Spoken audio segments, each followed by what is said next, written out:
some phone calls, stay with you forever. Sometimes the number looks familiar, but the voice on the other end feels completely wrong. But what if that call came from your own number? What would you do? This is the story of a college girl who received a midnight call from herself. And what she heard that night was something no one could ever explain. Her name was Emma, a 21-year-old college student from a small town in Texas. That night, she came home late after studying in the campus library. Rain drizzled outside and her dorm room was dimly lit. She sat on her bed, scrolling through her notes, half asleep, trying to remember everything for her exam the next day. It was almost midnight. Everything was perfectly still, just the quiet hum of rain against the window. Then suddenly, her phone rang. She picked it up and froze. The caller ID showed her own number. At first, she laughed nervously. Must be a glitch, she thought. But curiosity got the better of her and she answered. For a few seconds, there was nothing, just silence.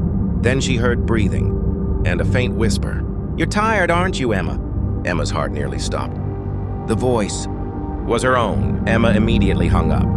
Her hands were shaking. She checked the screen. It still showed her own number. And when she looked through her call log, it said outgoing call Emma. She hadn't dialed anyone.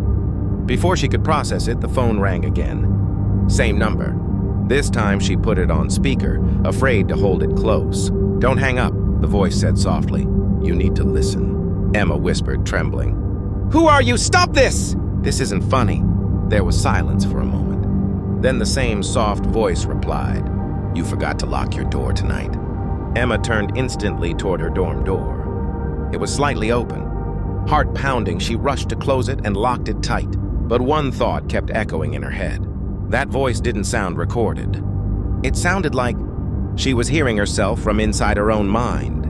The next morning, Emma told her best friend, Jason. He was a tech major, calm, logical, the kind of guy who needed proof. Jason checked her phone and said, "There's no call history. No number like that exists." Emma frowned. "I'm telling you it happened." "I heard it." Jason shrugged, half amused. "All right, if it happens again, record it." That night, around 12:03 a.m., her phone rang again. The same number. Emma's hands trembled as she hit record and answered. "You said it was over," the voice whispered. "But I'm still here, Emma, inside you." Emma's voice cracked. "Who are you? What do you want from me?" Then the voice grew colder, sharper. "Let me show you." The moment you forgot who you were, suddenly Emma's phone screen flickered. Blurry video clips appeared, footage of her own dorm room, from strange angles, like someone had been watching her through her phone camera.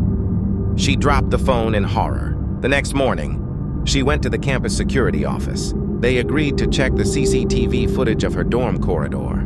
But when they pulled up the recording from 12:10 a.m., it was missing. Completely blank. Only one frame remained. A single still image of Emma standing by her window, and a faint shadow behind her. That night, she decided she wouldn't answer the call. If it rang again, she'd ignore it. Midnight came. Her phone lit up, buzzing on the desk. Same number. She watched it ring. Her heart raced, but she didn't answer. After a few moments, the call stopped. She sighed with relief. Then her phone's voice memo app opened by itself and started playing a recording. "When you don't answer, I come closer." Her screen went black, and faintly, from somewhere behind her, a whisper echoed, "I am you." The next morning, Emma stood before her mirror. Her eyes looked darker, tired, like she hadn't slept in days. But something else was wrong. In the reflection, there was a second figure behind her. She spun around. No one was there. Her phone lit up on the dresser. One new message appeared. Call completed. The screen went dark again. After that day, Emma never returned to campus. No one saw her again.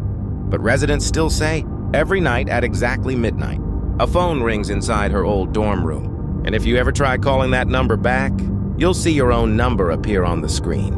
Sometimes, we think our phones only listen when we let them. But what if they remember our fears, our voices, and the things we try to forget?